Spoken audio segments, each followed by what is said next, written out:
Welcome back everyone to the ultimate guide to Blender 3D rigging and animation, and here we are in clouds. Now mainly this will be looking at how to create smoke. Basically that's what we're actually going to be doing here, and just exactly what is this thing I have on the screen here. Well, if you press Shift A and you come down, you have something called Metaball, and if you click on the one that says ball, this is exactly what it is. So this is the best thing because this can actually change in shape, and it's also really good because it actually sticks together with each other. So let's just delete that out of the way, and what I'm going to do is I'm just going to move this over to the side, and then what I'm going to do is I'm just going to bring in another plane. So I'm going to press Shift A, I'm going to bring in a plane, and just imagine that this is the top of a roof or something like that. I'm going to bring it a little bit smaller, so you've got a chimney stack here, and these will be coming out of it. So let's click on this plane.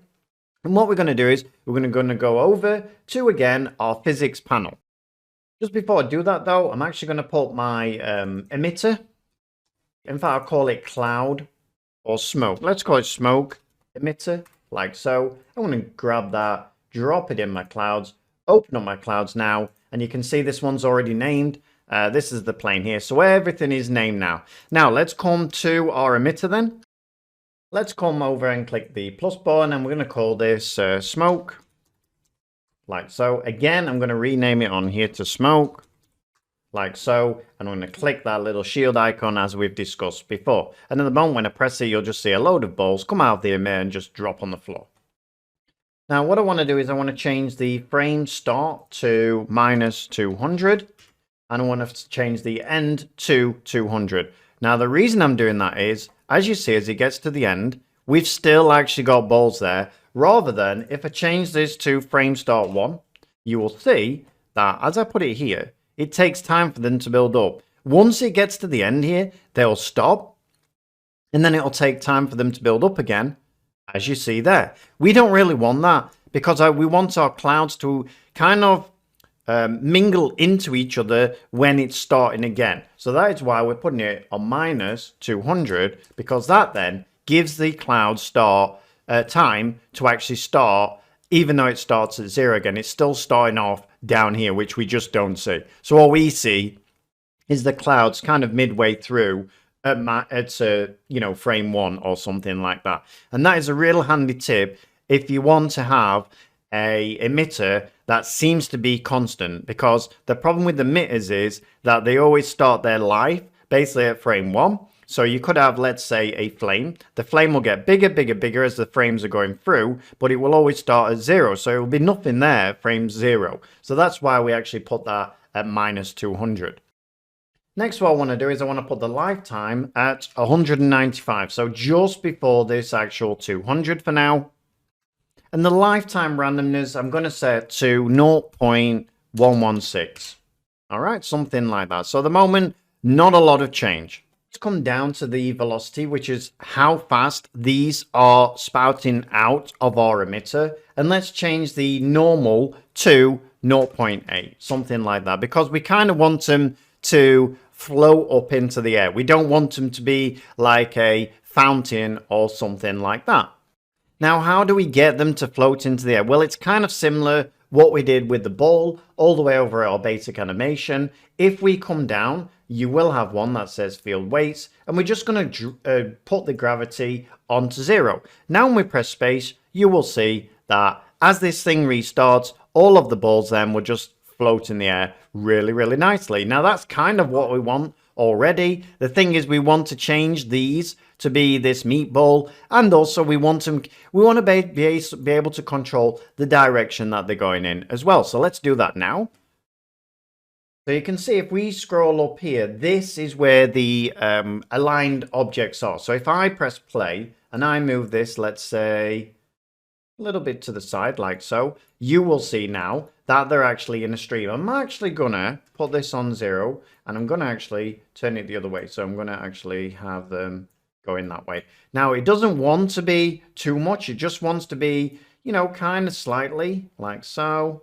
Yeah, something like that looks absolutely fine. So you can see if this was a chimney, you can see that they're going to go up all the way up to here before they actually start disappearing. Now this is the lifetime of how long our actual particles are going to last. So you can make this a lot less if you put this on 50 or something like that. And now you'll see that they should die off a lot sooner. So this actually controls how long your stream of smoke is. So let's put it to, I don't know, 150, something like that. Now the problem is why I put it to 195 is because it's actually based over 200 frames. So in other words, when this thing starts again, you'll see that it doesn't, yeah, you can see it just swaps over there. That is why we actually put this then at minus 200. Can you see it's just a slight swap over here? And that's exactly what we're looking for. All right, so we've got that so far. Now what we need to do is we also need to make sure that this meatball is actually being used with, you know, this particle system, which actually really brings it to life. Now, something else we haven't spoke about so far is children. Now, if you want a lot more particles, basically what you can do is you can actually add children. And what that does is it makes more of these onto each of the particles we've already got. In other words, it's actually better to use this rather than just turning this up to like 100,000. It's actually better and easier on Blender and your GPU if you use children instead. So if we click this on simple and I put the display amount to 2 or something like that, now when it renders, there'll actually be slightly more of these actual particles than what there was before, as you can see now.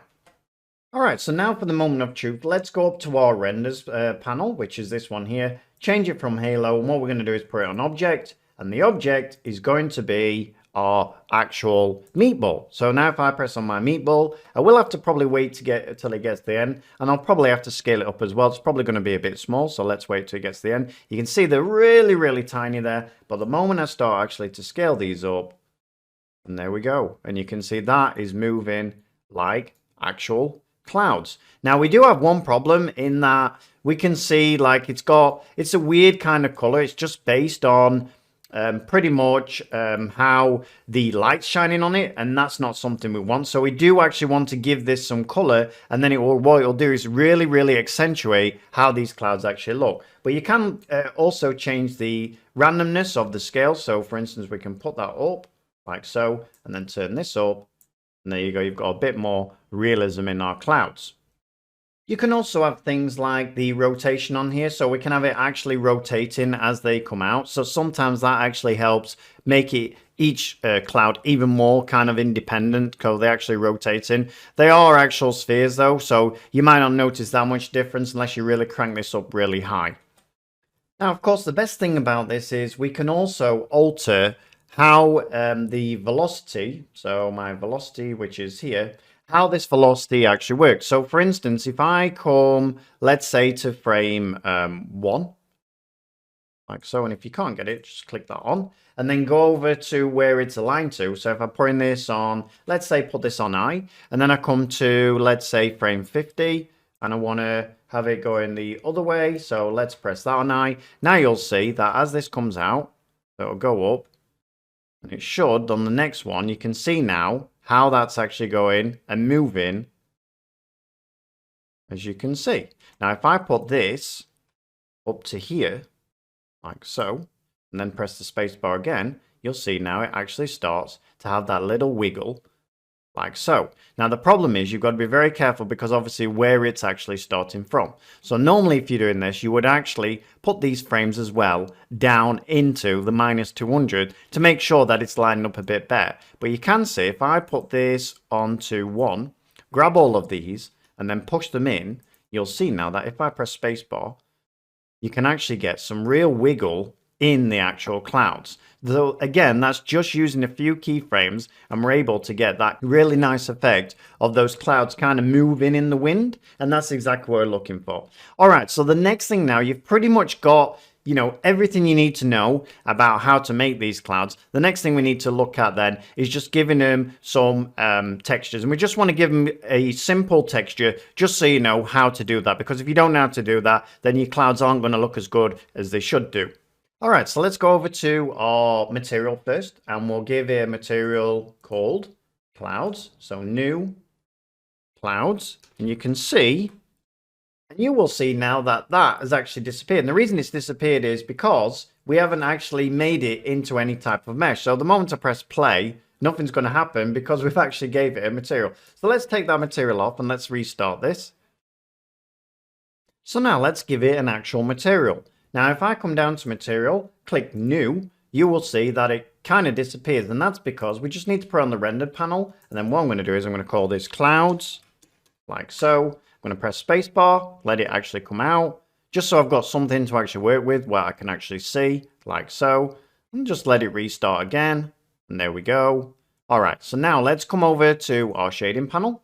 I'm going to press the dot button to zoom in, make sure that you're actually on rendered, and then all I'm going to do now, get rid of my principled, so delete that out of the way. Then I'm going to bring in a color ramp, so color ramp, bring that in. I'm going to bring in an RGB curves, and the reason I'm going to do that is because that then is going to give me full control over how light or dark these are. I'm going to plug this then into the color. I'm finally going to plug this into the surface, and then to actually give me control over how this is going to look, I'm going to grab my color ramp, press Ctrl T, and then we're going to get a mapping, and we're going to get an image texture, which we don't want. So just delete the image texture and then plug this in like so. And then what we're going to do is we're going to base it on the normals, so which way these are actually facing. So I'm going to plug this into the vector, and now finally I should be able to come in and alter this color ramp. And now you'll see if we come in and we alter this, so what I tend to do here is I will come to the bottom one and I'll put it on something like a green, something like that. I'll come to the next one, I'll put it on a blue, something like that. I'll come to the next one, then I'll put it on a pink, and then I'll come to the final one and I'll put it on something like a red. And that, in fact, I'll make it a different color just so they're not quite as contrasting there. There we go. Now, why have I done that? The reason is because now I've got a good idea of how dark this is going to be for one thing. So I know we need to bring that down. But also, I know now where these colors are going to be. So I can see, for instance, this blue needs to be the blue right on the kind of the outer, so the most brightest part. So I'm going to put this onto white. And then what I'm going to do is I'm going to turn this up like so. Then I'm going to come to my pink now. In fact, I'll come back to my green. So my green needs to be kind of the darkest part. So I'm going to put this on here. And then I'm going to turn this down a little bit. Like so. Then I'm going to come to this one. I'm going to put it on. Turn it up a little bit. Like so. And then finally I'll come to this one. Like so. And there you go. Now you can see that we've got some really, really nice fluffy clouds. All right, everyone. So let's go back to modeling. And then what I'm going to do is I'm going to press tab. I'm going to go to file. I'm going to save that out like so. And then what I'm going to do is I'm just going to pull that bit up. I'm actually going to close my clouds off now, and I'm going to open up my complex chain. So we'll let this load up. And then on the next one, what we're going to do is we're going to animate this stone going up and down, and these chains actually moving along with it in a realistic way.